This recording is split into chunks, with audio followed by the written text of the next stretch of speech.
Is it possible for you all to see this? Yes, sir.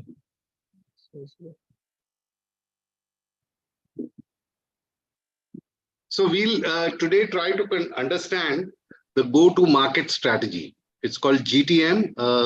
The short, in India or in the business world, we make acronyms for everything. So we will be talking about the fundamental elements of go-to-market strategy. We will learn to, create a value proposition. We'll explore distribution channels and sales tactics for go-to-market. Okay, and then identify what would be the metrics of measuring the GTM successes, and recognize common challenges, encourage practical application of GTM principles, and then we get into brand management. Okay, I hope to complete at least the GTM strategy. Okay, and then we'll get into branding. Branding, incidentally, is my favorite subject because that is what makes everything. But in this thing, it won't be possible to cover everything. So whatever best we can do, we will do. If there are any questions, or if you want to know more about it, you're free to reach me anytime. Okay, so here goes. First is, what are the fundamental things? Now, market segmentation, we have already talked about it before, that when we go into a place, the market is amorphous. There are many, many people, and we can't be servicing all, or we probably don't have what it takes to service everybody.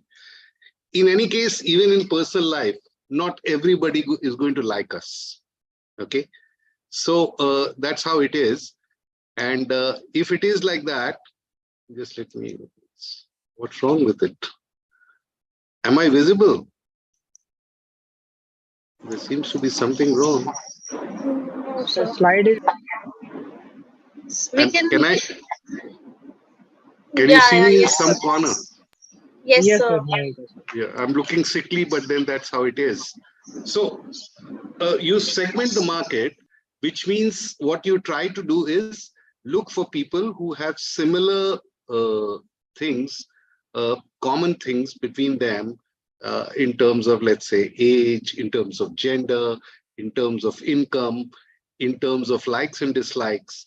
So like one segment could be, we had already talked about it, dinks, or there could be yuppies, young, upwardly mobile people, okay, or there could be students, or there could be, women, etc. Why do we segment? The reason for segmenting is that it's not going to be possible to reach everybody.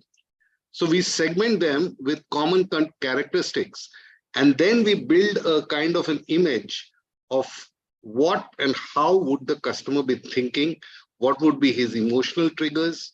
As I told you, that marketing is always, while the hard data is the foundation, it is about emotions and how you tap it.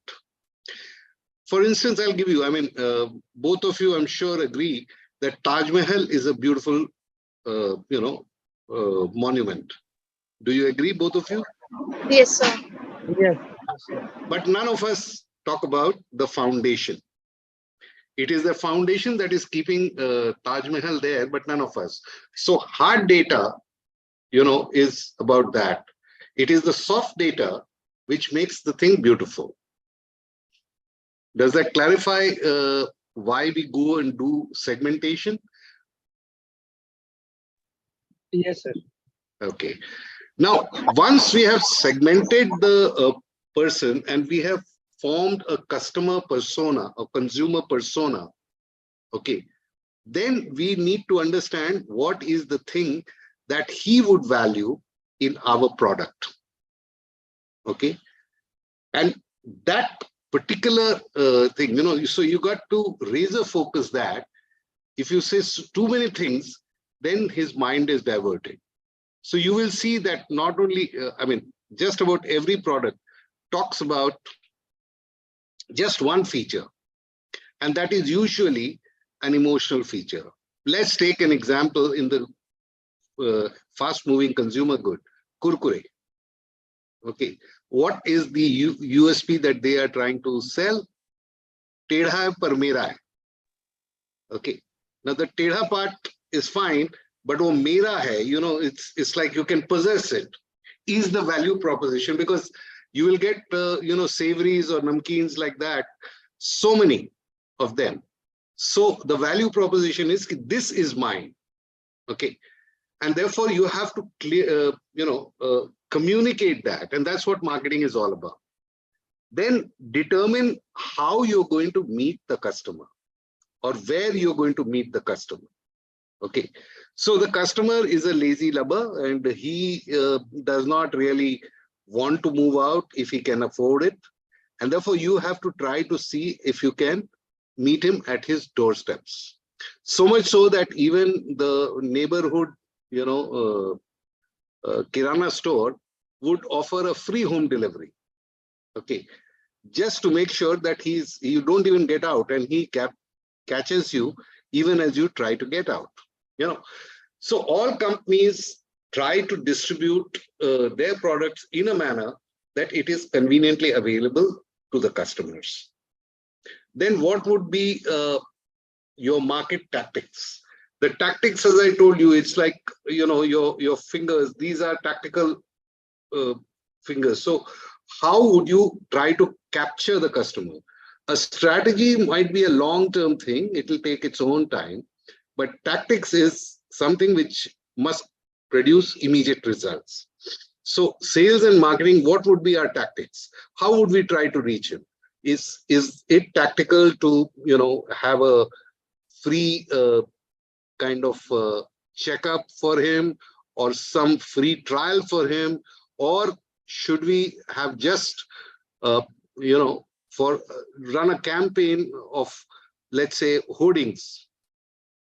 One of the things I did during standard batteries is, I'm continuing with some of the examples so that you will understand what it took or what it takes to market.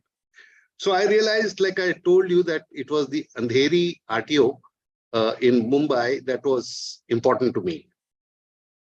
So if I wanted to go through with a banner campaign, it wouldn't work for me if I went through entire Mumbai. What I did was I chose, even within Andheri, RTO, there were like from Khar to Borivali, there's so many. Andheri is there, Khar is there, Bandra is there, Juhu is there. So what I would do is, in the middle of the night, okay, we used to take permission from the municipality and festoon it with banners as if it's some kind of a festival. Just a small portion. So everybody who goes out in the morning, he just can't miss standard batteries. It'll be at the top of the line. Now, how was that selected? Which area we would do? You remember I told you all that we would carry out these free service checkups. Okay. Yes, sir.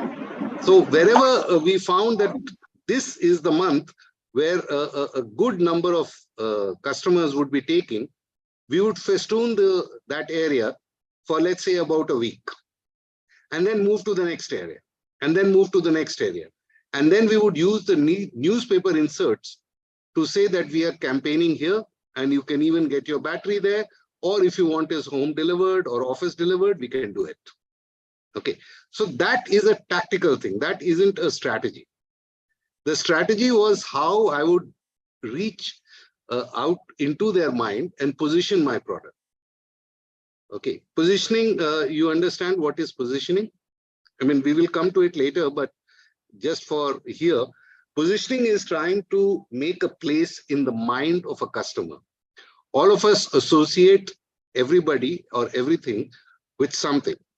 Okay, in our office, are yaro boss bahut kadak hai, yeah, he's a latar patar person, he's something like that.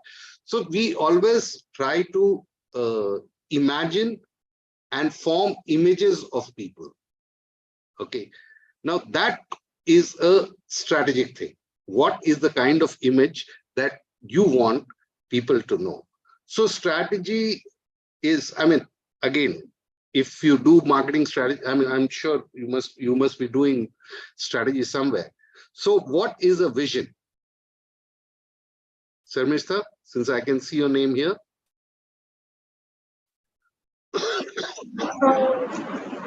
Okay, there are three things I'll say: vision, mission, goals and objectives. So what are these? In absolute simple terms, non-professional terms, just tell me. So vision is how we, look for the future. What is our future goal to which we want to achieve? Okay, Mission is six. how we are going to achieve. What is the criteria? What would our Okay, and indicators be out to achieve it? what about goals and objectives? Uh, Goals and objectives are more or less the method of achieving our targets. Okay, now I'll give both of you a thumb rule. Remember this in practical life, may not be theoretical. For what you have just said, Sarmista, I'd give you 7 on 10. Okay, vision is simply what you want the people to talk about you when you are not in the room. Okay, that means you work towards a reputation, and that's always a long-term goal. Mission is what you want people to talk about you when you are in the room. And goals and objectives are how you're going to get there. Does that clarify the concept? Yes, sir. Dheeraj? Yes, sir. Okay, so that means the goals and objectives are the tactical part of strategy making. Okay, then obviously, like we have talked before, whatever we do, if we can't measure it against something, okay, that means we set some standards that, okay, we will sell 100 units, or we will contact, 50 customers, or we will, contact so many retailers.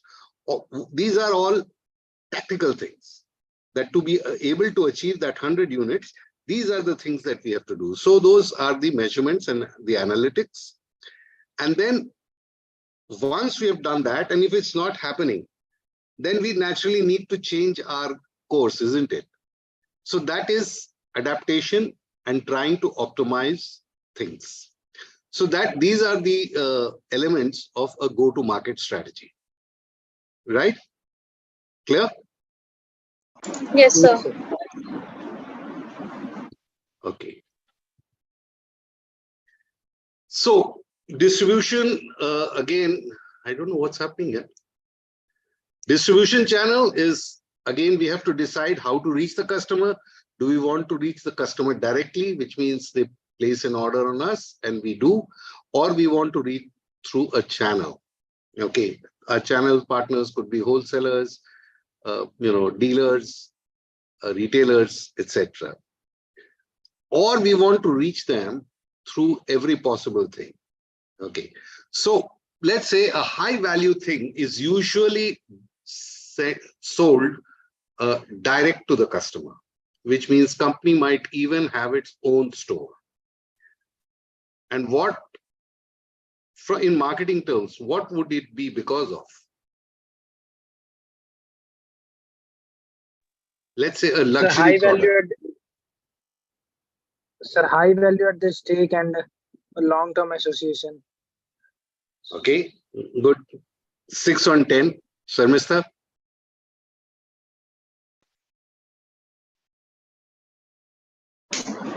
No idea, sir. Okay, so 0 on 10. The reason for that is that we talked about integrated marketing communication when it should be. So the image cannot be diluted.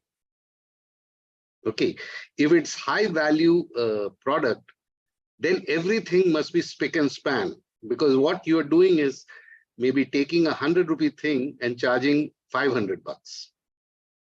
So the customer must see and feel the value. Therefore, such products will always be high value. Or if they are technical, highly technical products, which is going into a B2B segment, okay, it will always be through direct channels. Indirect channels are usually used for things that are, sold very quickly or are low value, okay, and then there are a mix in between. But then today is the world, like I told you, the third the third P is now E. It's available everywhere. You can even buy cars online now. Okay, so there is a multi-channel strategy that you could adopt. Again, what would be your sales tactics and strategies? And then integrating and aligning all these things to convey just one single message, which means that, look, if you have taken a retailer, then you would probably ask their salespeople or counter sales people that, okay, you please have to give me one person who will wear my t-shirt every day. You supply that t-shirt, but the idea is to constantly keep in the mind of the customer. You are taking a positioning stance. Okay, so these are the things. Then you have to discover that, okay, my product, do I sell direct? If you're very small, maybe it is a good idea to sell direct because you don't have enough material. Okay, this was the reason why Reva, I mean, we kind of closed every dealership, and the dealership that we were running was a COCO, COCO. Now you have a COCO is company owned, company operated. Then you have a DOCO, where it is dealer owned but company operated, and then you have a CODO. Okay, so these are again choices in distribution that are made. Now all these three you will see in the petrol, in the oil industry. You have a COCO where it's a company run organization, and you have a CODO where it is company owned, dealer operated, which means company owns everything, but they have outsourced the operations of that to a particular, organization. And then you have a DOCO, which means the dealer owns everything, but company operates. Okay. So that is the dealer selection. Then sales tactics is always, the approach has to be customer centric, which is the best way you can serve your customer. And it would be both utilizing how to get the footfalls. The success of any business is by the number of footfalls that you get where the rubber meets the road. So that is a kind of an outward sale. And then you have inbound sale where you kind of get customers within yourself. So they come into your shop or into your kind of outlet to buy. So how you're going to attract it? Okay, and outbound, you're kind of reaching out, cold calling. You're trying to meet people so that they are aware, and then they get attracted to your this thing. Now, sales funnel. Okay, I should have put a diagram. My bad. What is a sales funnel? Okay, we remember we talked about an acronym called SPANCOP. Already forgotten? That means I'm a bad teacher. Suspecting, prospecting. Okay. Now I'm giving you a hint. Any one of you can come forward. What is the A for? Suspecting, prospecting, approaching, negotiating. Yeah, negotiating, converted, order, and pays. Purchasing, and then ordering, and Ordering and then pays. paying. Correct. So that is a sales funnel. So when you are suspecting there is a huge number, when you're prospecting, the number comes down like that. So it's like a funnel, isn't it? Finally, when you have approached 1,000 people, there will be only 10 buying. Okay. So how you're going to manage that? How are you going to get 1,000 people first and then convert them into prospects is a strategy that needs to be taken. Relationship, how are you going to build relationships? Suppose it's a very new market because you're going to the market for the first time. So at that particular point in time, you must think in terms of how relationship will be built. Because I have told you earlier also, and now again repeating, to get a new customer, to acquire a new customer is about 10 times more expensive than to have the old one. And that's why customer lifetime value is one of the metrics that needs to be studied all the time. Then, of course, data-driven decision making. Now, all these things like your sales funnel management, all these are producing a lot of very, very good data. And if you are able to study it keenly, then you will come up with the insights as to what you need to do and how must you reapproach the customer if you've lost him. So the key metric is customer acquisition cost. Okay, so every company has a budget of what it would cost them to acquire a new customer. When you are very new, it will be high, and as you go, the customer gets used to it, the things will go out. So therefore, you will see, like for instance, I'll give you an example. Films, when it is to be launched, the hype, they may spend about 60, 70, 80% of their publicity budget at that time. And then slowly it peters down. So too for FMCG. When a new product is launched, every effort is put to attract attention. Okay. After that, you come into the customer lifetime value. Okay.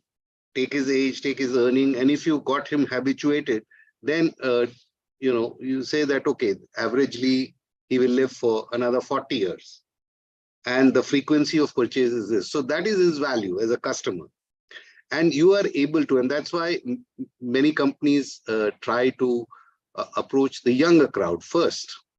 Okay, then conversion rate. The conversion rate means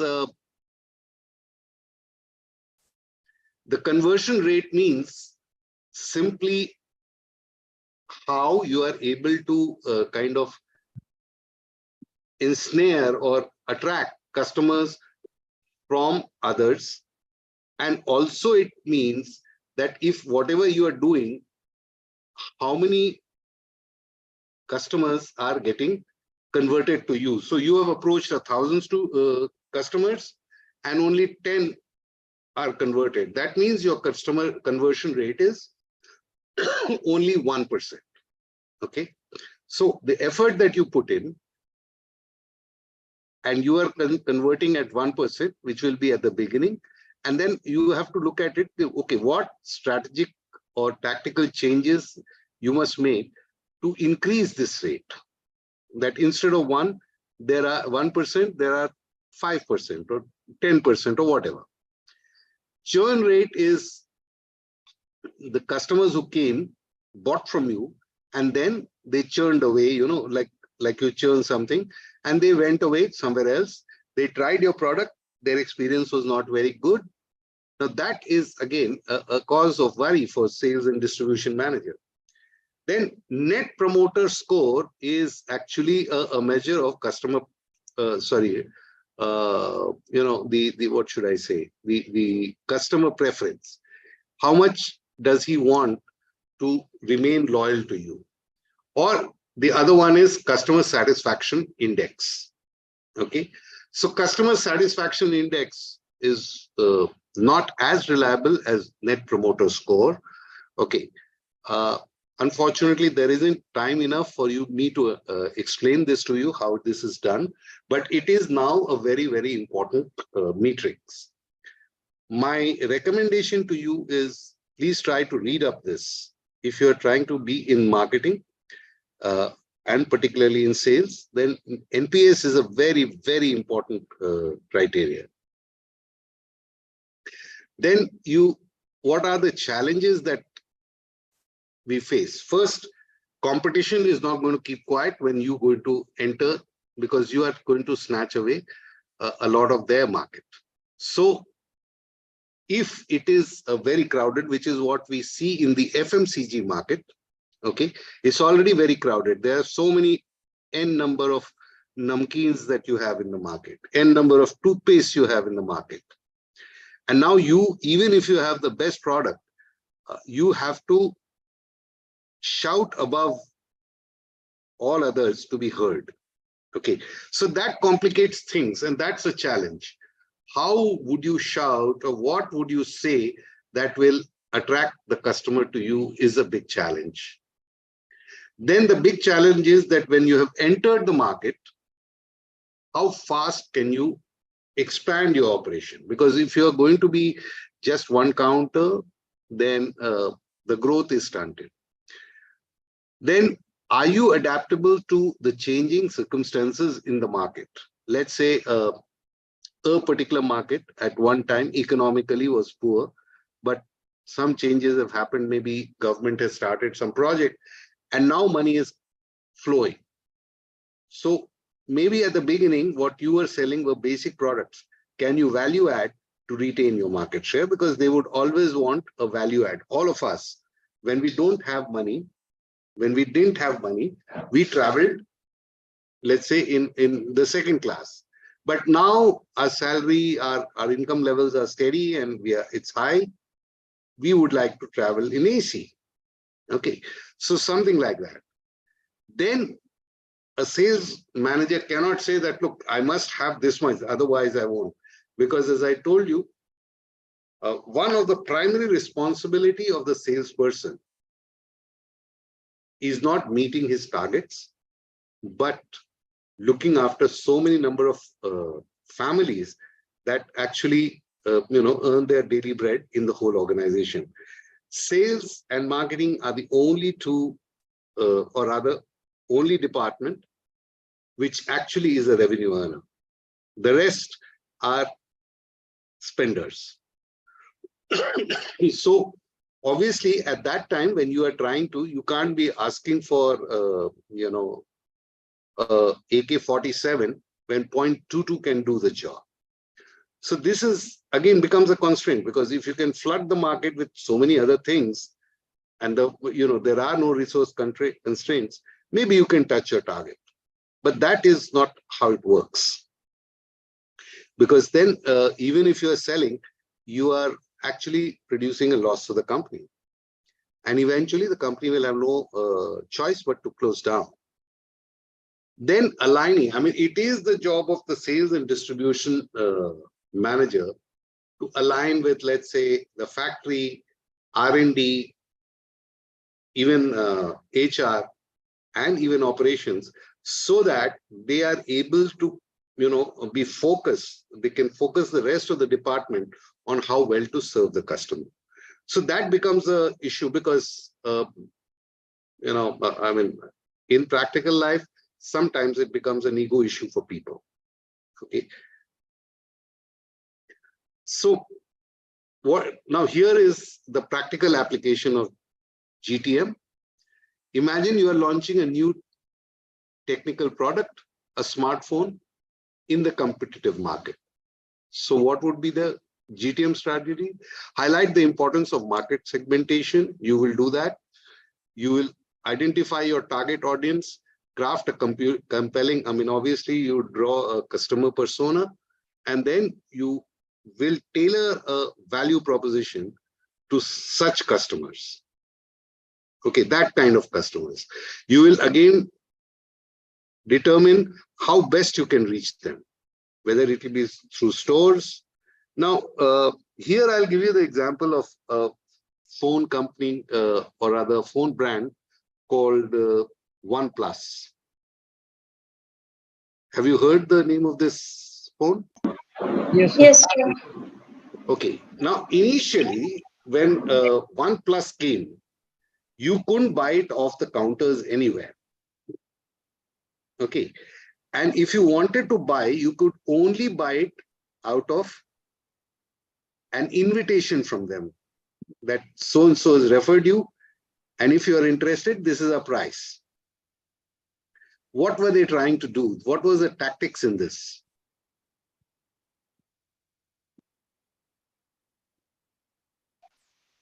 They made the product exclusive, that not everybody can own us. Okay, if you want to own our product, you have to be in that elite club and you have to be invited to buy this. You cannot get it in the shops. You cannot place an order on the company and get it. You have to have somebody who's referred you and invited you to buy this. So what they got was an exclusive group of people who would say that we are a cut above, you can't get it. I mean, all of us, particularly in ladies, I mean, see, I've seen it with my wife, I've seen it with my daughter. I'm not sure whether Sarmista is like that. But if she's wearing something and goes to the party and some other lady is also wearing, she's put off and maybe the other lady is also put off. Mera copy kar liya, you know, that kind of thing. But that kind of thing also exists in men. It's not as if that the women, I mean, women express it, men also. So I would like anything to be personalized and exclusive to me, if I can do it.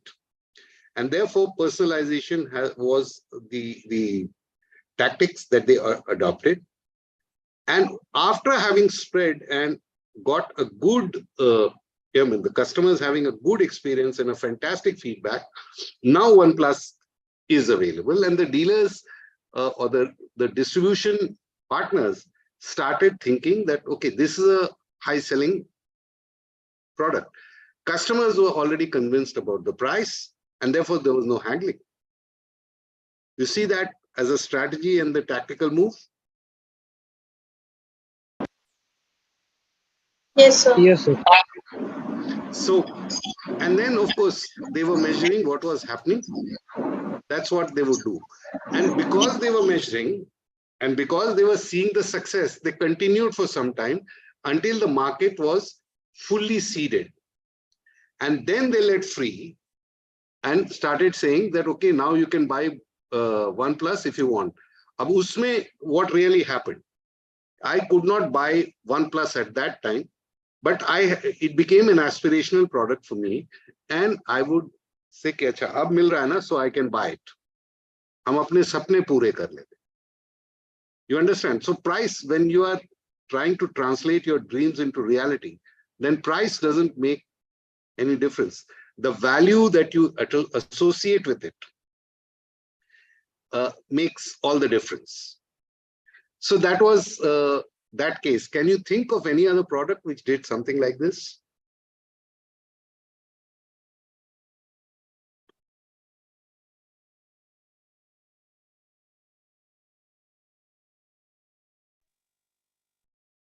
You know, there is an old motorcycle brand called Java. Okay. In my student days, that was the thing. If I was going to be seen in a Java, then I was a guy who has arrived. Mahindras have taken over that brand.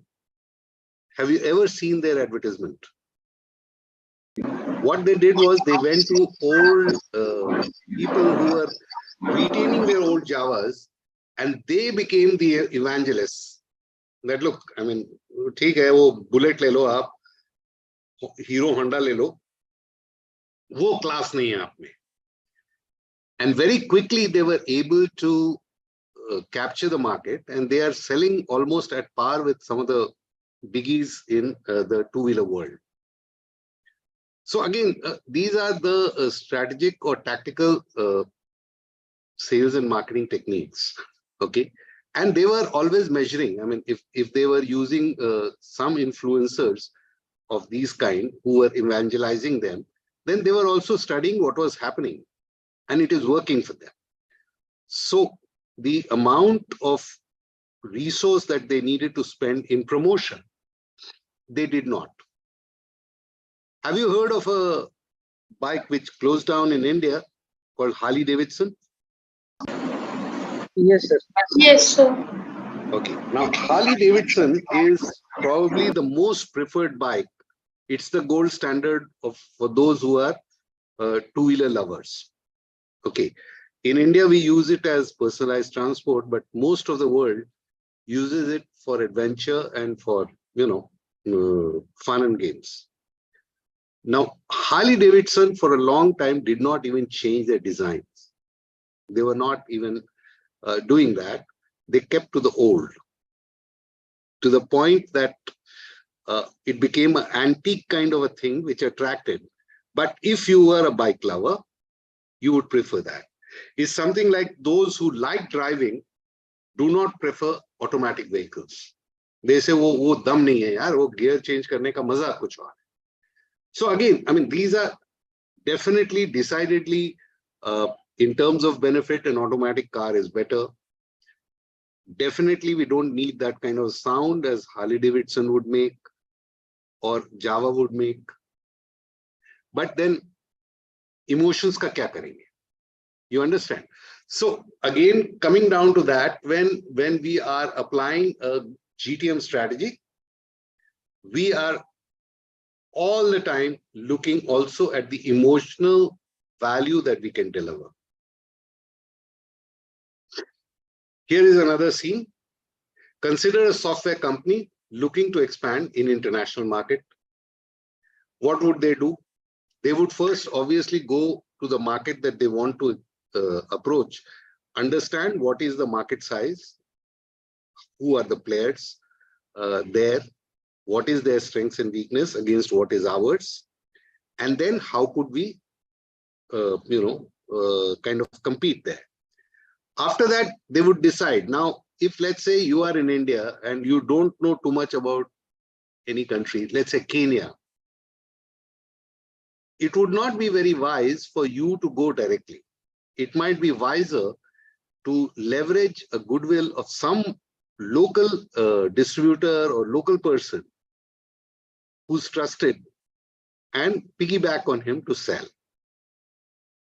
Okay, because the trust level, sorry, the trust level of that person would be leveraged to sell your products. If he endorses it that I'm selling it, okay, the chances are that people will say that if he, that means usne check to kiya hi hoga na ki ye sab kuch theek thaak hai. So you will decide what is it to be, how you're going to.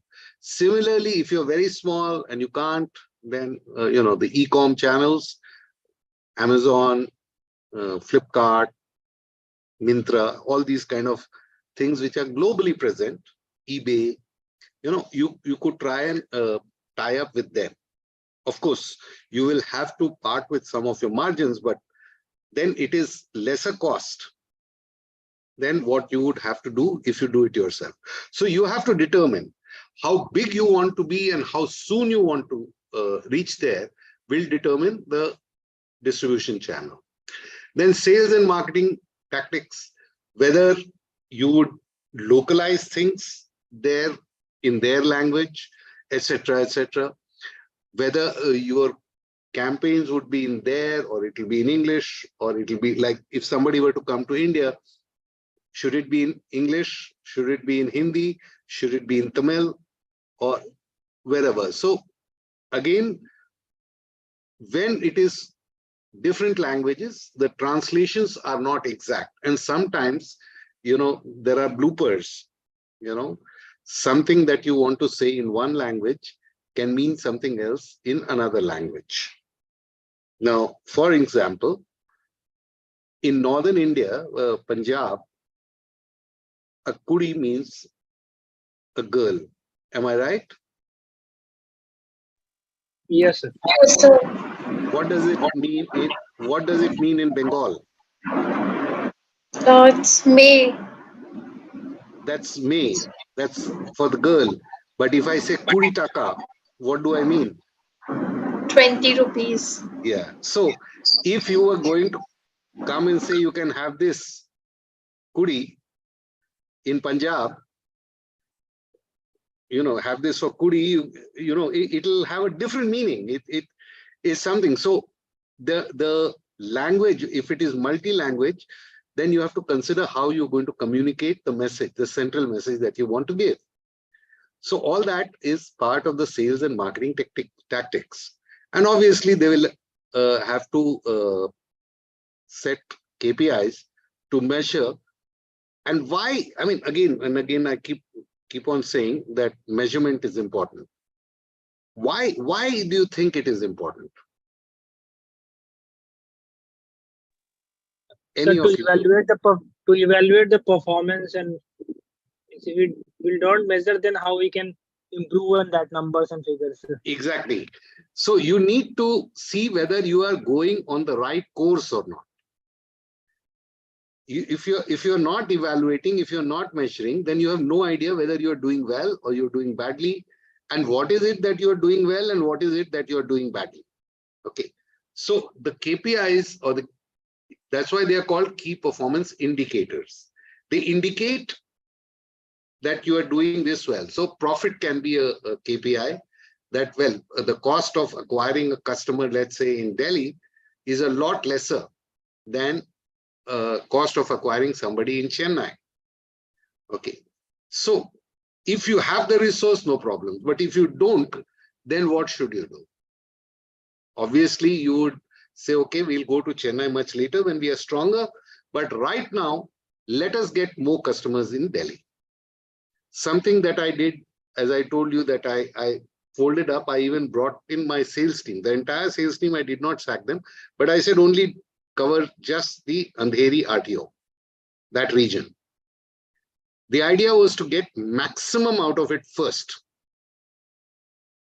And uska spillover hota hai, then you know, dealers and customers from Chembur started, why is your product not available there? This is, sir, you are not preferring, but if you want, we can always say, yes, we want, using the 1+ technique. Sure, sir, we'll send it. And therefore, we did not have to make any compromises, you know, in terms of credit, in terms of discount. We sold at the price that we wanted to sell, because that price was then matching the value in the minds of the customer. They valued the product that way. So this newspaper insert, I still remember one Parsi gentleman who came to my office, which was, if you all know Bombay, there is a place called Kem's Corner. He came there. He said, why don't, first he probably fired his newspaper wala. You've given me one paper less, you know, why did you do that? He said, no, this is what we get. You ask anybody. So he came down to my office, which was at Kem's Corner, and he lived in Malabar Hills, which is, you know, really the up market. And he came to fight that, why aren't you communicating with me? Why aren't you? I said, sir, you will not be interested in buying my battery because you will just ask your driver. Yeah, who said that? I want your battery now. Okay, so sure. But then I want to make sure that you also advertise. So I said, sir, for one, he said, there are others. They don't know about it. So we did a little bit of campaign. We got some sale, but that was a spillover sale. Okay. So we were measuring and we were seeing how the spillover was happening. So while we concentrated on Andheri, slowly we got Chembur. Slowly, that was the eastern or central Bombay. We got Dadar. All that started coming. And then we expanded to entire Bombay. So if my budget was limited, what could I do? So I kept my KPIs in place and seeing what I was doing right, did more of that in the other areas. Okay. Or I modified that, or I adapted that, or I tweaked that to enter other areas. So in the process, what I was trying to do was, I was trying to sell a value, not a product. The value that the customer perceived my product would give to him. Okay, a certain kind of exclusivity. So that's that. Any questions on this so far? This is the go-to-market strategy in a nutshell. Sir, one question. As Yeah, you are please. telling, the foundation or the data is critical, As we Yes. in today's world, we are telling that data is the new oil or something. Yeah. So as a marketing manager, the focus should be more on the data, or is just the soft skill of the interaction and others. So where, as a marketing manager, focus should be there. The See, data portion, or there is a difference between the data that you are talking about. Those are hard data. Those are statistical data. The other data which I said is insights. Okay. So I talked to 100 customers. 40 wanted a particular thing, or 40 felt this way, is another data set. So data is data. But there is a difference you have to make between hard data, like let's say Gurgaon, average income of a citizen of Gurgaon is maybe 2 times, 3 times, 4 times that of average income of somebody living in Rohtak. Okay. So that is a hard data. There's nothing you can change. But the emotional data of how a Gurgaon citizen feels about a particular thing might be quite similar to how a Rohtak citizen feels about the same thing, about the same. So it is a combination of both, and the sales manager will do well to first pick up the hard data, basis which, like, let's say you want to sell what product, any product. Okay.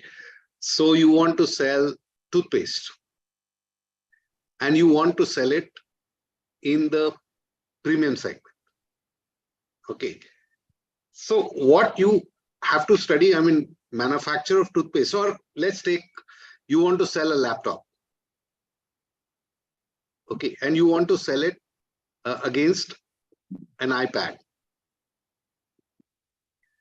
Now, if you are going to try to look at the buying capacity, that will be a hard data. So buying capacity wise, you don't go to Rohtak at all. You only sell in Gurgaon, right? Because buying capacity to customer ke paas yahi pe hai, to yahi kharidenge. But you can build it up into an emotional, if you can study the emotional data and you can bring in that value by providing that convenience or whatever. Okay. Technically and otherwise, then it is possible that there will be people in Rohtak who will also buy. They might travel all the way to Gurgaon to buy it. That's possible. Okay. But they will buy it. This is what happens. I mean, when Ferrari was not here, or Mercedes was not here, or BMW was not here in India, people ordered from abroad. Okay. And got that vehicle. Because the value attached to that soft sentiment that was attached to. So you have to look at both the hard data, which is objective, which has no sentiments. And you have to look at the sentiments, convert them into a data which you can use. Do I answer your question or? yes, sir. Like, Different types of data. Yeah. Like I said, the battery is a battery, right? A car battery. कोई उसमें rocket science नहीं है और उसमें बहुत ज्यादा improvement होने वाला नहीं. जो 20 साल जैसी बैटरी थी वही अभी भी है. लेड एसिड बैटरी में अब जितना हो सकता था वो हो चुका है. So if I made or Exide made or XYZ made, it was the same thing. Right. Now, if I wanted to spread my wings and like I told you that if I want to sell in Malabar Hills, पैसा का तो वहां अंबार पड़ा हुआ है. It didn't work for me. Or it won't work for me. In fact, it didn't work, and that's why I went to Andheri. Okay. But this guy who was driving the car himself, और आपने अगर बॉम्बे देखा है, बीच सड़क में अगर आपकी गाड़ी रुक गई तो, I mean, it'll be, the people around you will be honking because they are getting late. And Bombay people are very sensitive about time. Okay.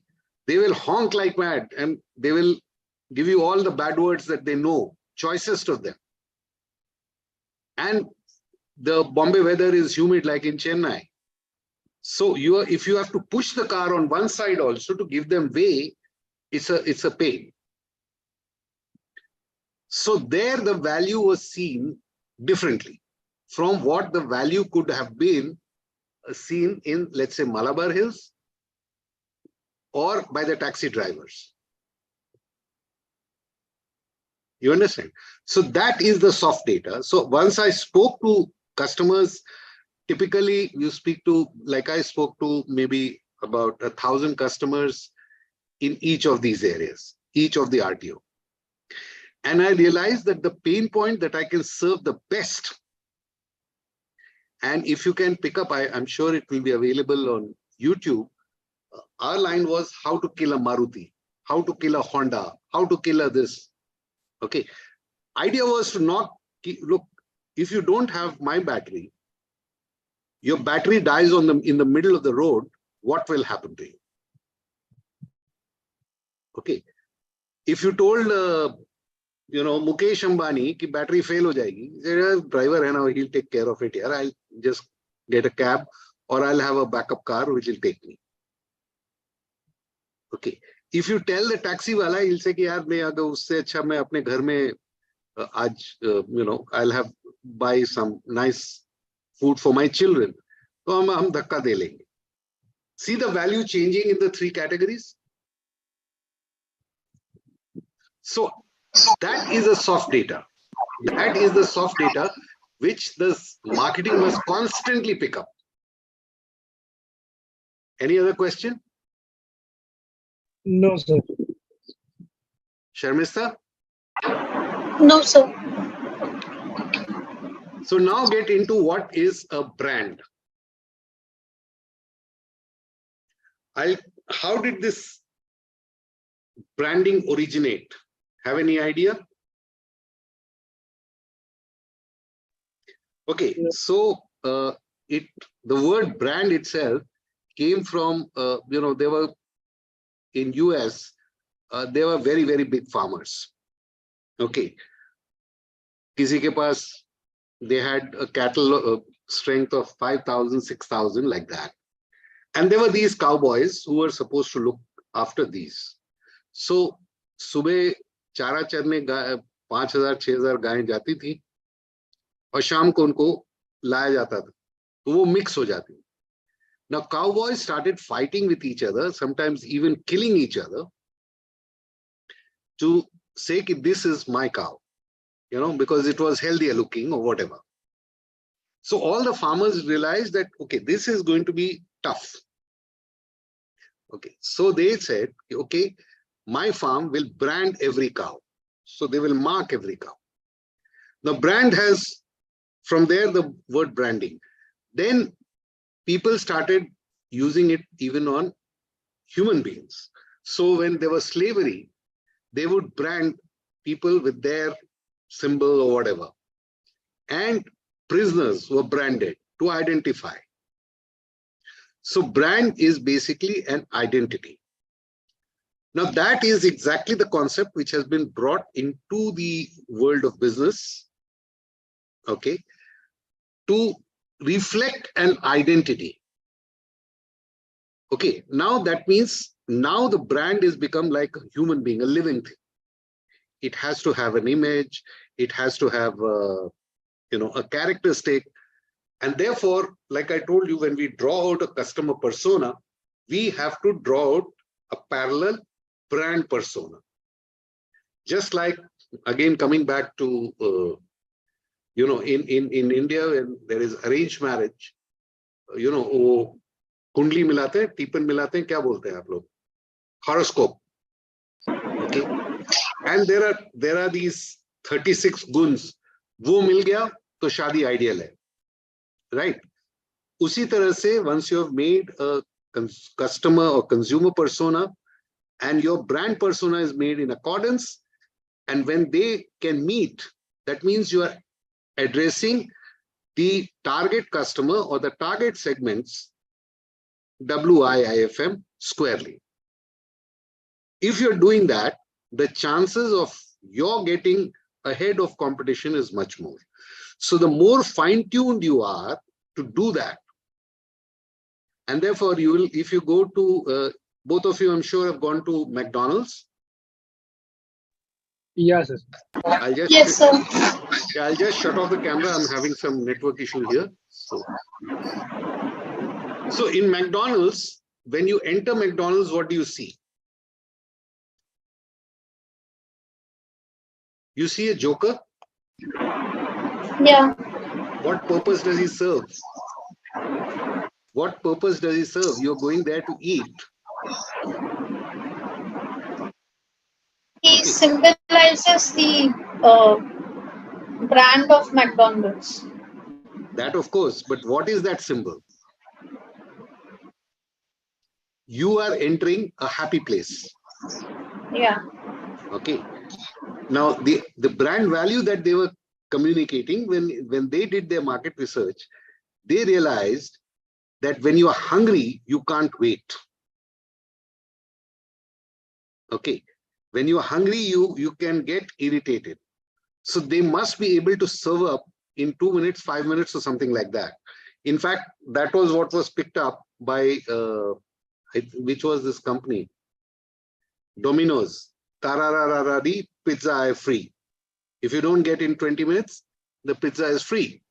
So idea for the fast food was that only, that when you are very hungry, then you don't want to wait. It must happen immediately. And therefore they keep it cooked and ready, and they just pass on the parcels to you. Right. So a character like the Joker was, okay, you will see him relaxing. He's not standing, he's after you've had food and your stomach is full and you are maybe over full a little. What do you do? What do you do? Yeah, we You relax. you kind of relax. You can say, yaar, ab to chalne mein mushkil ho rahi hai, and things like that. So that is the kind of happiness that it kind of gives to you. And that is the value that is subconsciously working on your mind. Another brand you've heard, Coca-Cola. Okay, this was an experiment tried by Coca-Cola. I'm sorry, this branding is so much of my favorite thing. The experiment was, when we see TVs these days, down below there is a strip called the tickers, where they might say share value, or they might just keep repeating the headlines. Yes, sir. Okay. Now, a similar thing was tried by Coke, and those were not the days of TV, but it was general, movies. Earlier, we used to have ads in movie, during intervals or before the movie started. Okay, so they said, we don't want that. They contracted some cinema halls and they said, just keep running a ticker under the film. Have a Coke, this is the real thing, whatever. And they studied what was it without the ticker, how many people came out during the interval and bought a Coke, and how many more people, or how many people bought after this sticker. There was 100% increase. Okay. Now this statistically it doesn't. The hard data doesn't say that. This was an auto suggestion, and emotionally people said, "Okay, give me a Coke, man," instead of any other. So that is what it is. Now brand management is managing that end. Okay, these are the definitions which you can read when I send it to you. Now brand manager's role therefore becomes very, very important, that he not only studies the hard data all the time, coordinates with sales, but is constantly looking for a way. So like I told you before, who is a good salesperson? Do you remember that? Dheeraj? Yes, sir. Who is a good salesperson? Sir, who understand the customer requirement and get the product aligned in line. Okay, fine. That might be a good answer. Sarmista, what do you think? A person who can easily understand customer's requirement and immediately can sell the product. So fine, both of you 6 on 10. Now I'll tell you thumb rule. You are at home, you have a fight at home, severe fight, serious fight. Go to the office, have a serious fight with your colleague, and then your boss fires you. Okay. And after all this, you meet a customer or a consumer. What would be your reaction? Mood kharab ho gaya? Well, even in that circumstances, a very good salesman would get up and say, how can I help? आप लोगों ने भी यही बोला है, लेकिन thumb rule ये है, a good salesperson is one who even under trying circumstances can ask, how can I help, and helps. And who is a good marketing person?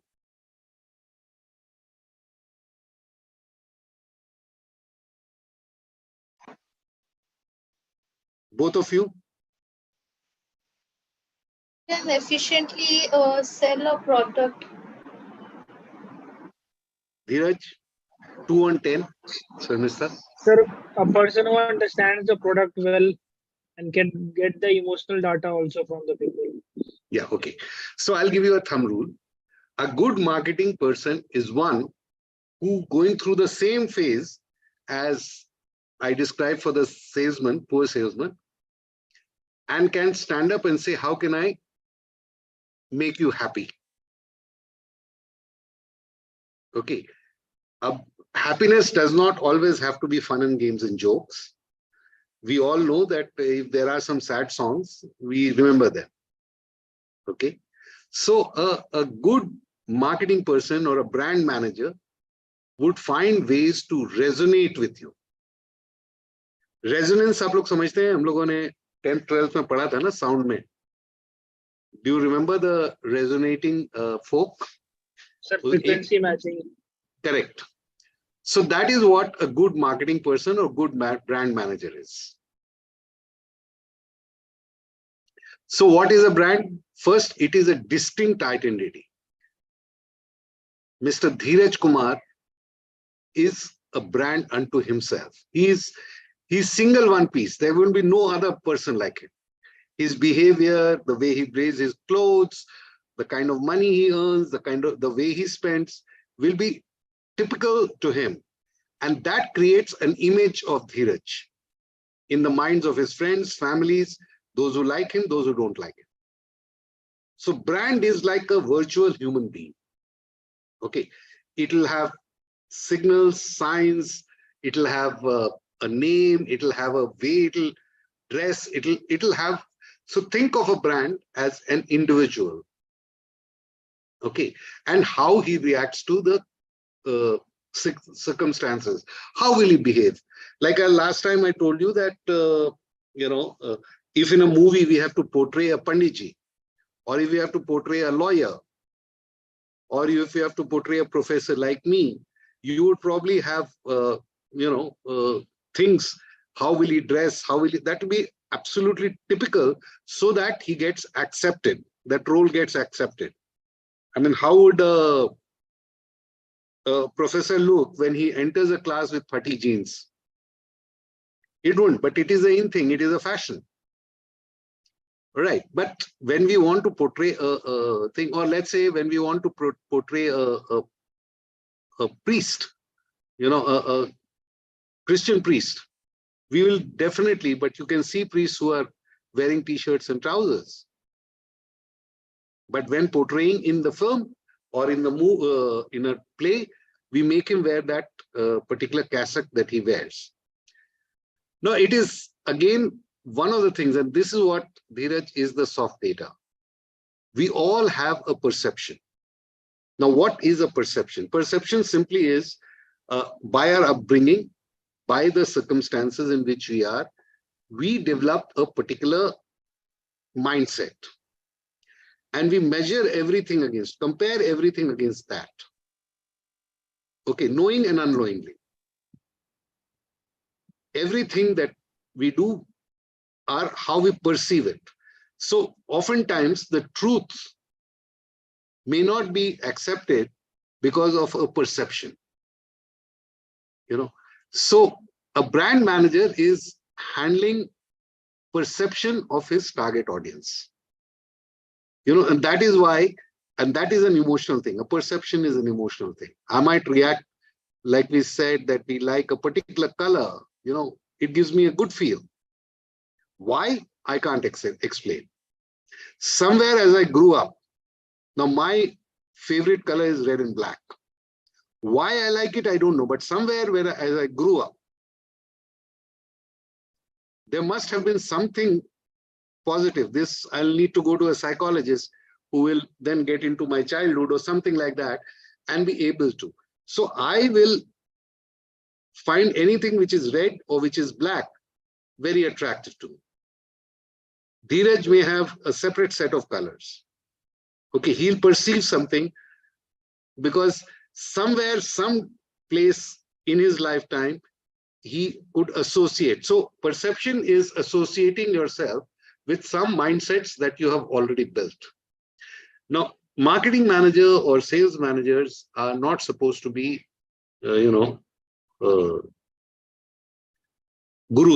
guru, as we understand, who would correct this. We are supposed to resonate with that so that they look at us favorably. And that is what finally ends into accepting the value. Okay, so that is how we create a value, and we create it in such a way, because I said that brand is an individual, so we differentiate ourselves from the others. We don't look like others. Okay, if everybody was a look-alike, carbon copy, then you just go and pick up anything. It might be like I told you, these laptops or mobile phones, the parts come from Taiwan, China, and Korea.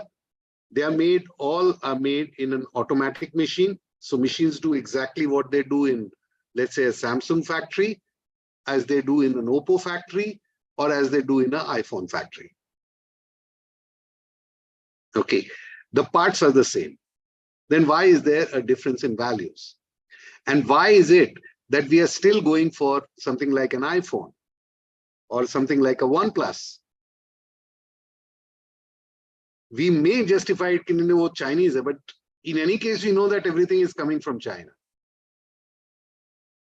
So it is that perception that we use to differentiate ourselves. So in other words, the brand in itself can be a differentiator. It can make you different.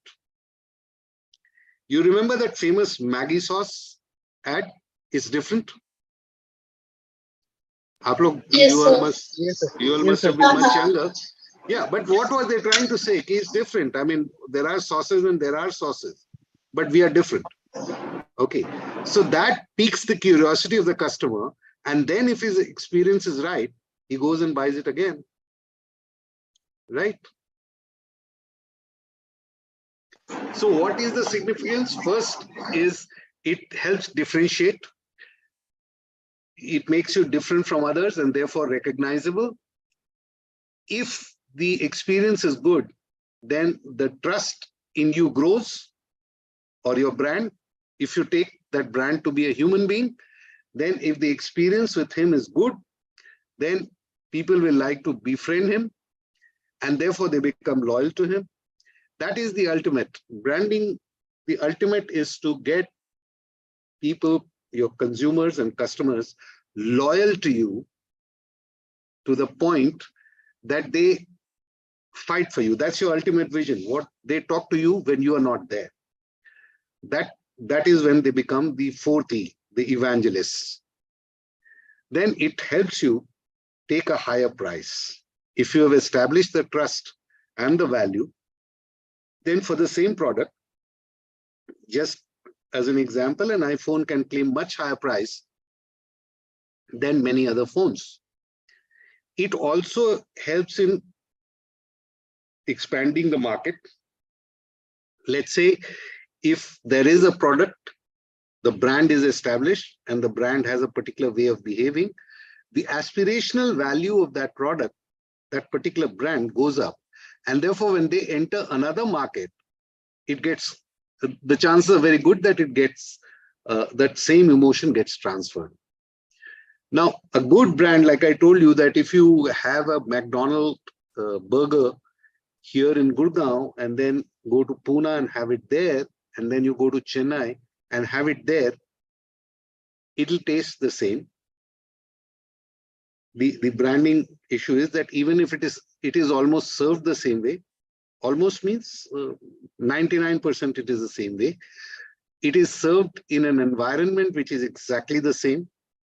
So that consistency itself gives you a feeling of safety, that if you go to a place where you don't understand the food there, like for instance, I went to one part of Hong Kong where, you know, the kind of Chinese food that they were making must be good. I don't know about it, but I was a little cagey about eating that. So I suddenly saw a McDonald's shop there, and I said, "Chalo yaar, yehi kha lete hain." You know, I have to fill my stomach. I'm very hungry, but I'm not going to have that.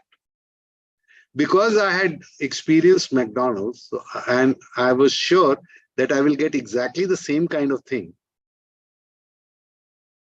and that I was used to, I bought the brand. Okay. So that consistency, and therefore it is predictable. If I go to a McDonald's store, I will not be kept waiting for half an hour, 1 hour before I get my burger. I know if I go there and I'm in a hurry, I'll get my burger in 5 minutes.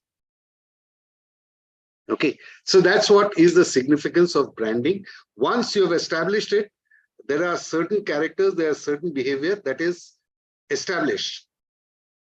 Now, here I'll give you Maruti. We all are aware of Maruti, right?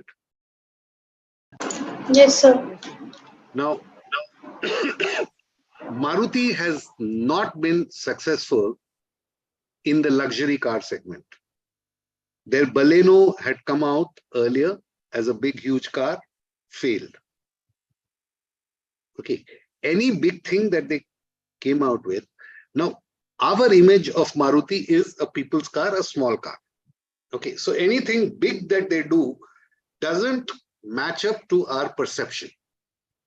It doesn't matter whether we are rich or poor. It doesn't match up, simple. It doesn't have the reputation. However, they came up with this car called Ertiga. What was it that made it sell? Let me tell you, in my perception or in customers' perception, it was a mini Innova. Okay, so as long as in my perception it's mini, Maruti works. Wherever Maruti has come out with a huge car, big car, with all those features, the latest features in it, it hasn't worked. But when it's come out with a small car or a mini version of a big car, it has worked. Amitabh Bachchan, like I gave you earlier also, anytime he gets into a romantic role or that family kind of a role, it doesn't work. But when he's in a role where he rebels with the system, which can be in the family situation, which can be any other situation, he's successful. So he started as an angry young man, but evolved into as what we could call an angry man, angry with the system or the evils of the system. Now that is acceptable to us, but if he came out romancing a heroine or getting into the tragedy movies where he's suffering and all that, it won't work for him. In fact, some of his movies where he's shown as suffering because he's fighting. He's shown as suffering, which he says, damn care, I will get this done. And that works for him. But if he were to come and get into a situation where oh, bada gareeb hai, bada bechara hai, it doesn't work for him. Now, what is a brand equity?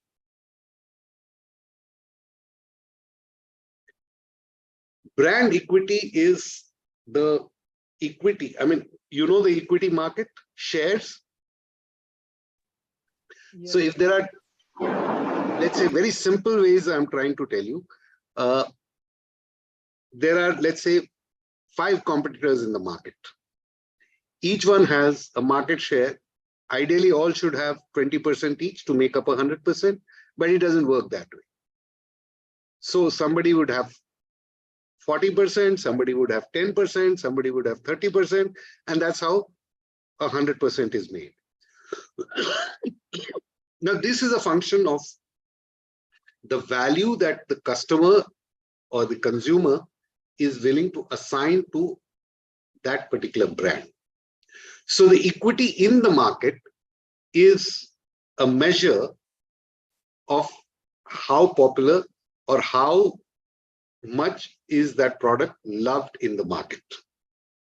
Okay, so the job of the brand manager is to establish a brand equity, okay, which is always in percentage terms. So आज 100 बिक रहे थे, कल market expanded to 200, तो 100 में अगर आपका 10 था, तो उसमें 20 तो आपको मिलना ही मिलना है. ब्रांड इक्विटी आपकी तब बढ़ेगी जब आप 20 का 30 कर लो. You understand? So that is what it is. Now, what can, if you have established the brand equity, then what happens? First thing, you can come out with a version where you can command a premium price. Brand equity automatically is a measure of customer loyalty. Brand equity always gives you a competitive advantage. And if you know, have you heard of this brand called Lambretta? Scooters हुआ करते थे. No, sir. Those were scooters. Now that brand globally is now owned by a company called Scooters India Limited. Okay, they bought that brand. Now Lambretta is not available in the market. कहीं है नहीं. But Lambretta का जो मतलब customer memory was so good because it was a larger scooter than Vespa or whatever, that Scooters India is making money out of selling that brand. So you may have a Lambretta shirt, you may have a Lambretta pen, you may have, so that brand itself is being monetized. Okay, so it is a, if your brand is established, then you have a definite advantage over others, right? What is a competitive advantage? A competitive advantage is one that gives you an unfair lead over the others. Okay, an unfair advantage, if you get, it's a competitive advantage. If you can sustain that, then that is what is known as sustainable competitive advantage. Which means that if I'm going to run a 100-meter race, if I'm a brand, I might start maybe 10 meters ahead of the start line. Okay, so my chances of winning automatically becomes better. Then if the brand itself, the equity has been established, and it has been established well and it can communicate well, you can extend it to other products. Like Lambretta is being used, or name me a product. Dettol, okay, we always knew it as an antiseptic liquid. Today we have soaps, today we have hand wash, those are different products. So you can extend the brand name to various products which are more often than not related, okay, so that the trust automatically gets transferred. Now, strong equity also means the brand is resilient. Can you all think of an example of a very, I mean, it's maybe about 8-10 years ago this happened. You heard of the story called of Maggie noodles, where they were the lead content was very high, the Maggie was banned, and Yes, all of us felt differently about it. Okay, nahi yaar, hum nahi khayenge, itna lead thodi khana and all that. And after all that test and all that, when Maggie came out with the final test report again, that we have improved, we simply believed it. Okay. Whether wo sab, all that we forgot. Okay. And we pardoned the brand, and we are now merrily happy having Maggie every day. Okay.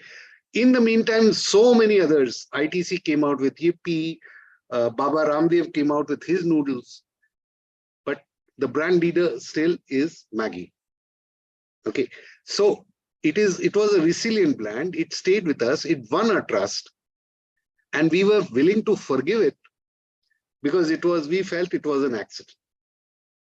On the other side, there was a car called Ambassador. My experience, and I keep describing it, Ambassador was a great car, जिसमें horn के अलावा सब कुछ बजता था, बस horn ही नहीं बजता था. So that was so bad, and the experiences given, because maybe it was monopolistic, maybe it was protected market, were so bad that it entered the consumer's DNA to the point that the youngsters also remember, without having even once experienced Ambassador, also remember, and if you were to ask them, ki Ambassador kharidoge kya, they would say no. Okay, so that is the brand resilience part that brand equity can establish. Now, how do you build a strong brand? First, you have to define what your brand stands for. Like, what is Sarmishta? What is Dheeraj? What is Dilip? So you have to first define. I mean, ek personality kya hai hamari, that we have to understand. So it has to be very carefully defined, and a brand persona has to be developed. So to the point कि अगर वो रात को सोएगा, तो he will sleep on left side or right side. इस तरह से, I mean, down to that. वो maybe when you are communicating to a customer, that won't. But that entire mindset must be developed about that person. Then, like I said, you draw up a consumer persona. So that is how you get to know your audience, who's going to buy, or the target group that you are going to. Now create memories by storytelling, by variety of activities that you do, which sticks and becomes memorable. Okay, if it is memorable, then the customer would be favorably disposed to buying your product. And how can it be memorable? Because the kind of value proposition or the experience that you can give to the customer makes it happen.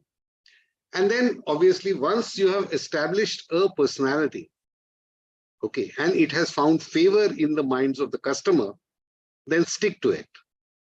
Like when Amitabh Bachchan was young, he was an angry young man, and then he became old, and then those angry young man kind of roles, if he did, it wouldn't work for him. It will come unstuck. It will not look real. So he realized, and he said, okay, let's drop the young part and let's say I'm an angry man. Okay. And then it worked. So I gave you an example of Pepsi, or did I give you the example of that Coke Pepsi story? Yeah. Okay. You remember that? Okay. Yes. So that is what we did. That is the consistency. And obviously, all the time in your character, the individual personality that you are, the experiences have to be of that sort. If you remember the Lalita ji ads of Surf, when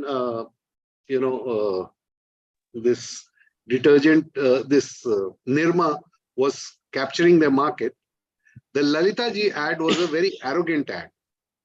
Bhai sahab, Surf ki kharidari mein aur samajhdari hai. And she was arrogant. She was arrogant because a housewife knows what she wants and takes. That's the picture that Hindustan Lever tried to build through Surf. That, okay, you can go for Nirma, but look, I know what is right. I know the value of this. I know how I will be saving. Okay. And it was delivered in a, what should I say, in a school teacher fashion. Okay. And then, of course, tell your story. Now, storytelling is becoming a big thing.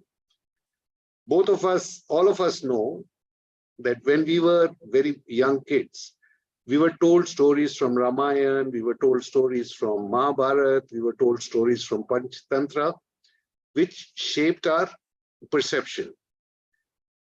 And look at it, since it touched our heart, most of it we can even recite ad verbatim. You go and see a film, and scene by scene, you will see people remember it. Okay. So storytelling is a very powerful way, and most brand managers, in some way or the other, create stories. Sometimes fictional, sometimes real, but around the emotion that is central to that brand personality. So they, I mean, obviously they engage in social media around that. They build advocacy, which is evangelism, monitor and adapt. This monitor and adapt was the case that I told you about, the Wagoner. Okay, when it came, it failed, and then they adapted, and they pitched it to the young, upwardly mobile executive who was a maverick. So earlier ads were, straightforward ads, and then they said, we will not do that. We will.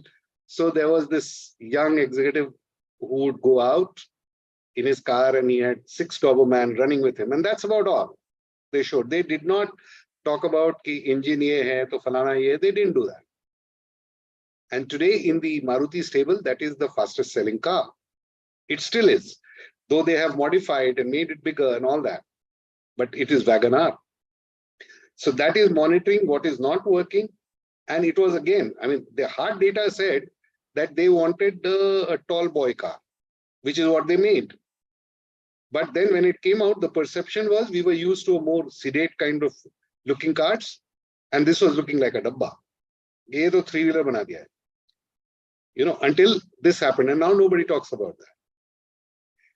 So important thing is we have to invest not only in terms of money, but in terms of thoughts, how we do, and obviously always measure success. So how do you develop a brand identity? Very clear value. What is the core that you're, like we say, this is a typical Indian, or this is a typical Punjabi, or this is a typical Gujarati, or typical Bihari, or typical whatever. So there is a core that is already there in our perception. When we are thinking of something, there is a perception. So you develop a core, which is your vision actually, as to how you want people to think of you when you are not in the room. Then around that, you obviously develop visuals, the messages, always looking at that kind of resonance with that perception. And therefore align it with the audience where you would meet them. And if it doesn't work, adapt.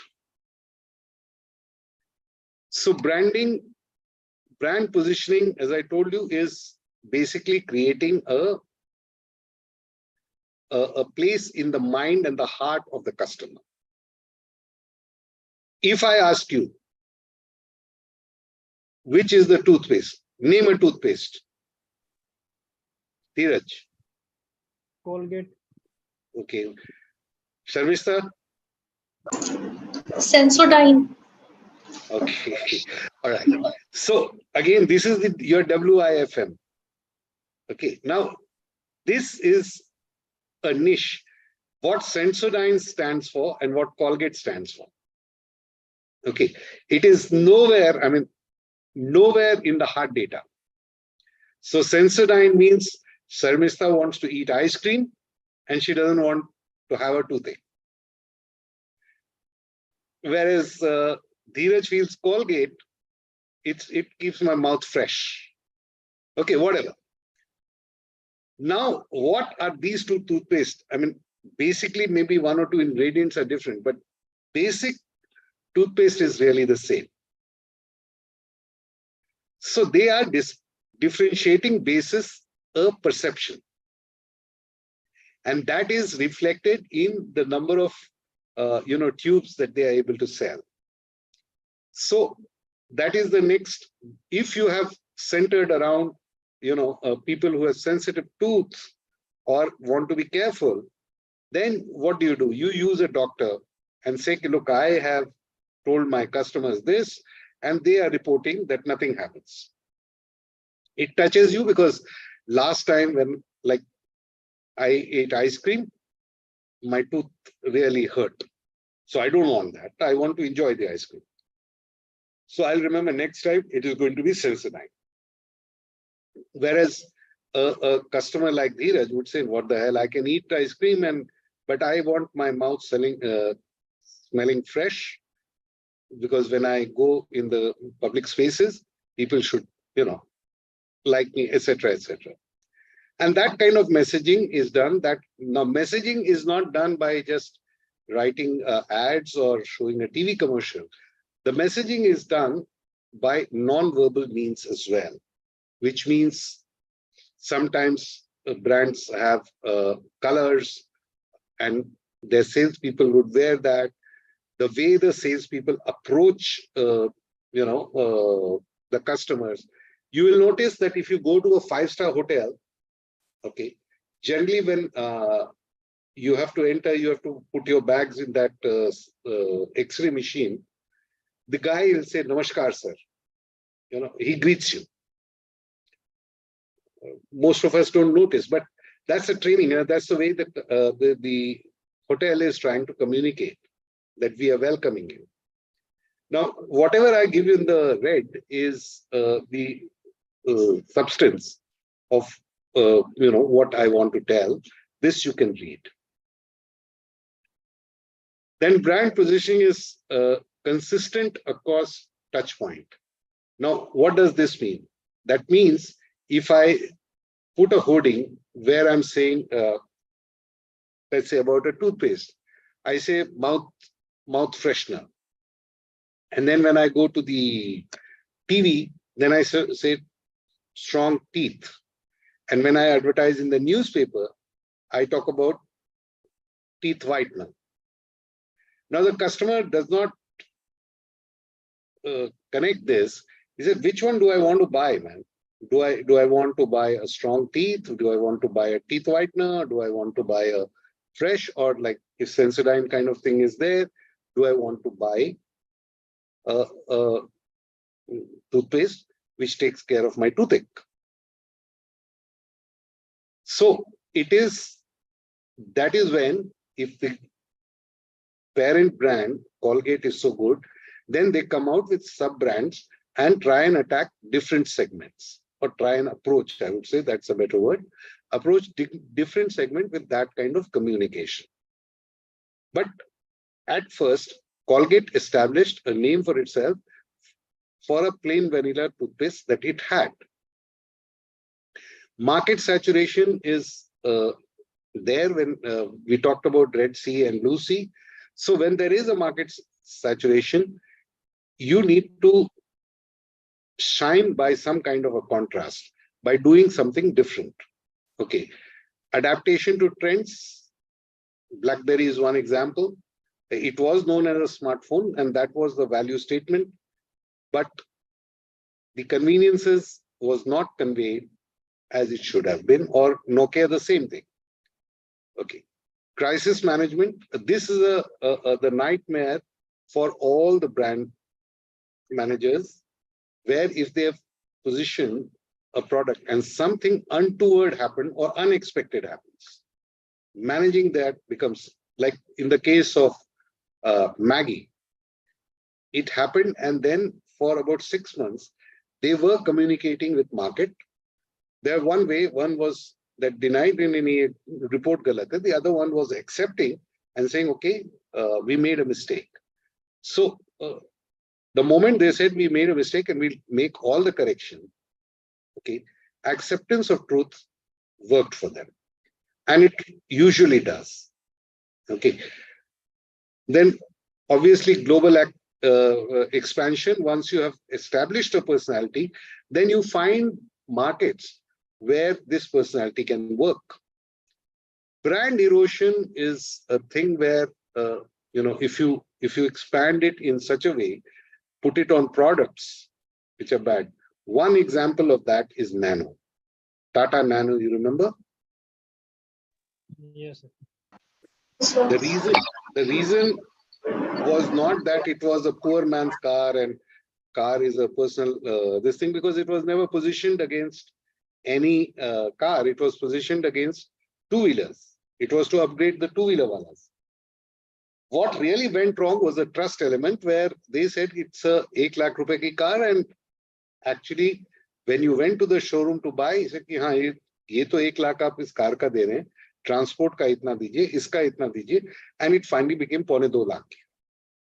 So it was that lakh takiya car which was in my mind, which was in my perception. I felt cheated.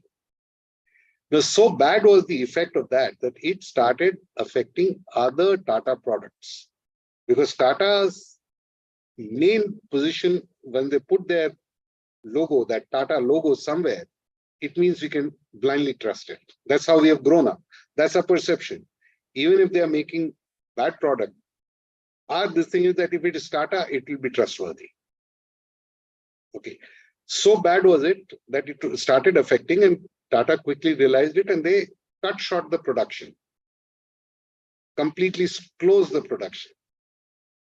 They have not given up the Project Nano, but they are now going to come out with it as an electric vehicle. And this time they are not talking about price. This time, whatever, because they don't want to, it was not the 1 lakh that was hurting people. It was the trust that was being lost. Okay, so that is how brand erosions can happen. Brand perception, we have already talked about. Any questions?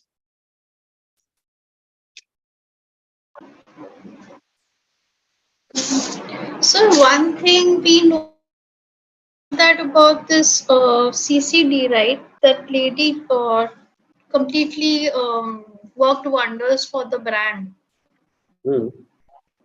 So does that come into this crisis management?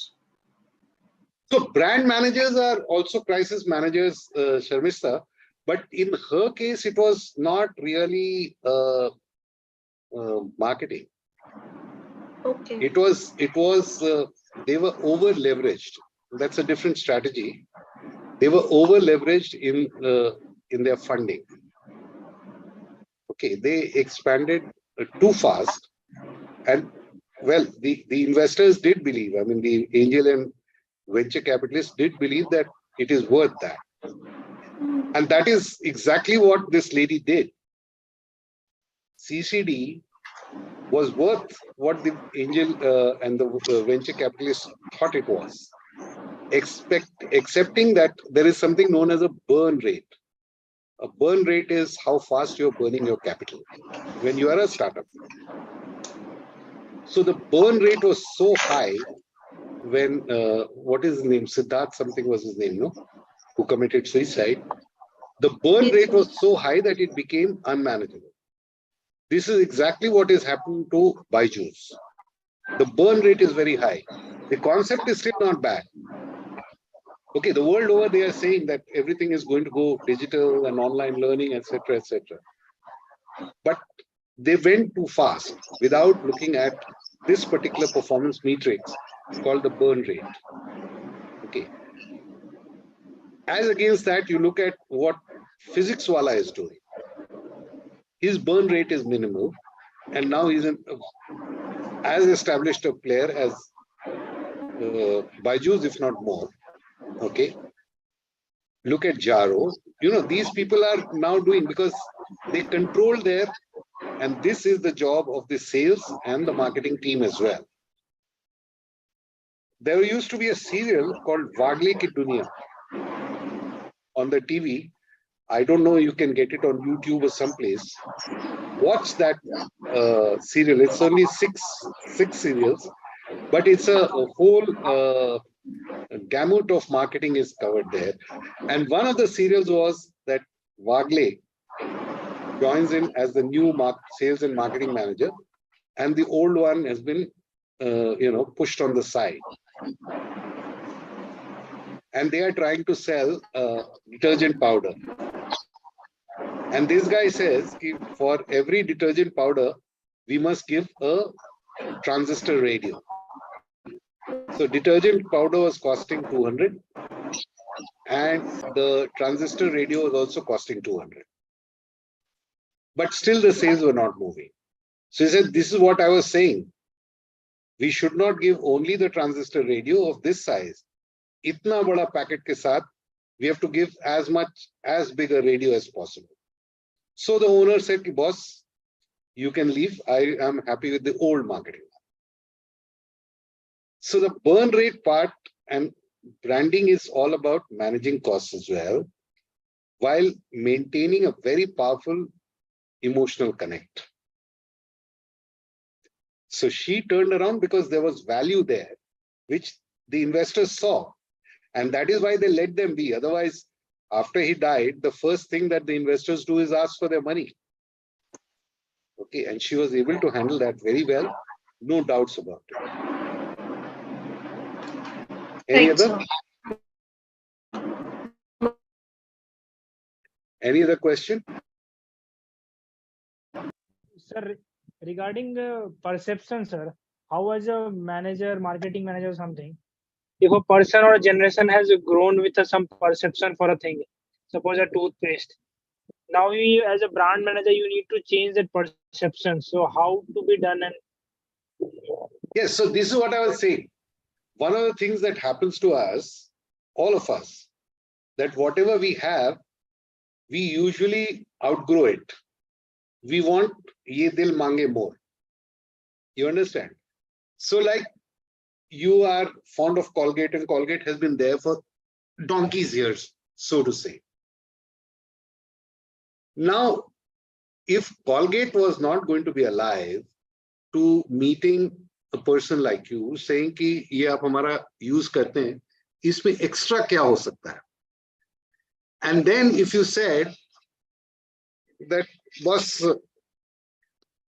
I wish इसमें थोड़ा long का taste आ जाए. I wish ये आयुर्वेदिक होता. तो brand तो वही है. Brand को नहीं बदला. So classic Colgate is available, but what they have done is they have spread the product into Colgate Vedic and Falana and Dimkana, all those kind of stuff. So that is what comes out of picking up insights. Insights are those, as a customer, you do not know ki Colgate kya kar sakta, what is their capability, technical capability. But आपका एक desire तो है. अगर उस चीज को Colgate नहीं sense करके change करेगा, तो somebody else will take over the market. This is exactly what happened to BlackBerry. वो सब desires थी हमारी, जिसको उन्होंने incorporate नहीं किया. वो बोले हम king. तो customer तो कभी किसी को king मानता ही नहीं है ना. So it is a constant fight for brand to reinvent itself. In the case of Amitabh Bachchan, like I told you, he is no more young. In the case of Pepsi, if they did not just that change of color, and there are so many other things they did, if they did not do that, Pepsi would go back to where it was, because customer is, he belongs to no one. He belongs to himself. So his WIIFM is changing, and you have to sense. Or suppose you don't want to, then you take your product. I mean, for a variety of reasons, you can't. You take your product to a place where you can still match the customer persona. Maybe limit your sales to stay afloat. You get what I mean? yes, sir. So perception, branding is nothing but perception.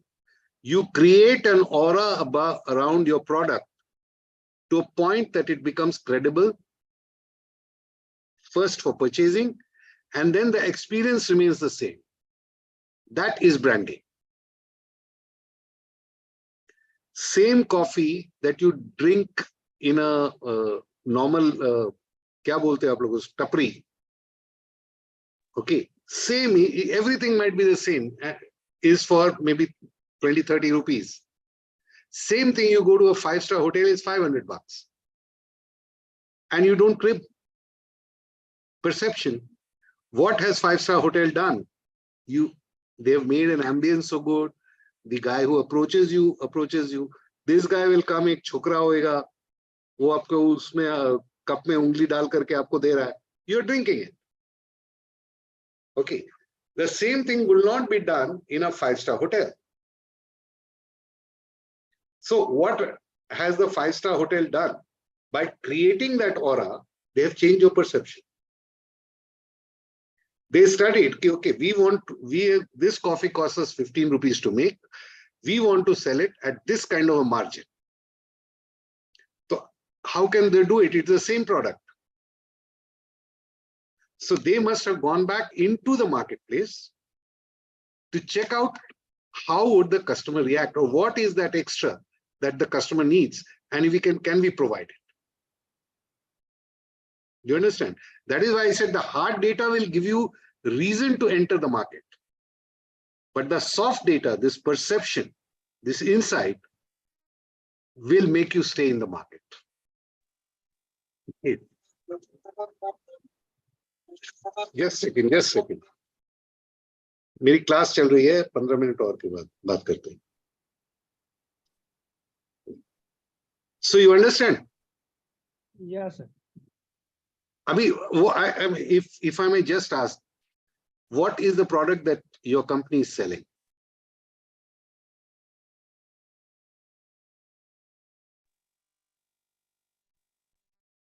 Dheeraj, what is the product that your company is? Yes. For us, sir, it is like means we are having assets, wind turbines, as I told you last time. So that is the services also we are providing, yes, for renewable energy. Okay, so when you are selling your renewable energy, mostly it will probably be B2B. Correct, sir. Okay, or it will be high net worth individuals like Aishwarya are buying it. Now, why would they go? There has to be a compelling reason to think in terms of your product. जो technical काम आप लोग कर रहे हैं, उसमें और किसी और कंपनी में बहुत ज्यादा फर्क नहीं है. That is right. Okay, तो फिर आप एक वो डिस्टिंग्विशिंग, मतलब कोई कस्टमर बोले, tell me why should I buy from you, what will you say? जो भी आप हार्ड डेटा दोगे वो बोलेगा वो तो उसमें भी है, वो उसमें भी है, वो उसमें भी है. So it will be the soft data, that communication that you make that changes the perception and says हमको यही खरीदना है. Even in B2B, in B2C, business to consumer or business to customer, let's say 80% is emotions and 20% is logical reasoning. In B2B, it might be 60-70% logical, but 30% end may, it will always be that emotional one. And that perception will build your brand, and that perception will make the sale happen. So the more you can understand that, how do you understand that? By interacting with them. Not in a questionnaire form, but in an interview form. The more you interview and you pick up, ye kuch naya bol raha hai. The more sensitive you are to that. This is how I picked up that battery jo main bech raha tha. What did I pick up? यही मैं pickup करके कि यार ये उसको trouble करता है, मेरे पास सॉल्यूशन है. Or I gave you the example of selling a 50-year-old product against a latest technology by saying, okay, I'm giving you a solution now to your WIIFM. So after that, say tires, all India, they started communicating in that particular fashion. So we were selling a product which in technological terms was 50 years old, that Mr. Rao told me that man has reached moon. Why should I buy yours? So I picked up that perception by interacting with the customer. Statistically, I couldn't have picked up. You understand? So वो ही sensitivity जो marketing का, वैसे आपको marketing और sales वाले मस्ती करते हुए दिखेंगे. You know, वैसे आपको दिखेंगे कि वो पार्टी में जा रहे हैं, तंदूरी चिकन खा रहे हैं, बेस्ट विस्कीज पी रहे हैं, वो सब आपको दिखेंगे. Very few people realize कि even then they are looking for these insights. Because इतना टेक्नोलॉजी बढ़ गया है कि प्रोडक्ट डिफरेंशिएशन टेक्निकली बहुत ज्यादा पॉसिबल नहीं है. अब जो पॉसिबल है वो परसेप्शन में. Get me? Yes, sir. Okay, so with this we will end today, and now only market analytics बच गया है, which we have anyway been talking about. Okay, so it will be a short this thing जो कल और परसों में हम लोग कल और 23 में खत्म कर देंगे. We'll actually what we are going to be doing in market analytics is revisited most of the things that we have discussed. Is that okay, Sharmishta? Yes, sir. Yeah. I hope I was able to clearly tell you. I mean, there can't be any vagueness about branding. If there is, please list out the questions on this, because that is the key to entire marketing. That is the key. And for your assessment purposes, this will be a very important aspect.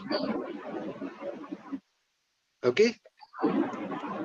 Right, So sir. have a great night. Please remember me that all the nice dinner that you're going to have, you should have invited me to. Bye. Good night, sir. Good night. Good night. So tomorrow class timings will be same only, or how is it? Same. 10 to 12. Okay. उसमें खाली इतना है कि कल I have to, I am diabetic. So I will be taking the class, but for 5 minutes, I might just need to go to give my blood sample. I mean, the guy is coming home, so I may need to go then. So that 5 minutes you'll have to bear with me. All right? Yeah, not a problem. Not a problem, sir. Yeah, sure. Okay, all the best. Okay. Okay. Bye.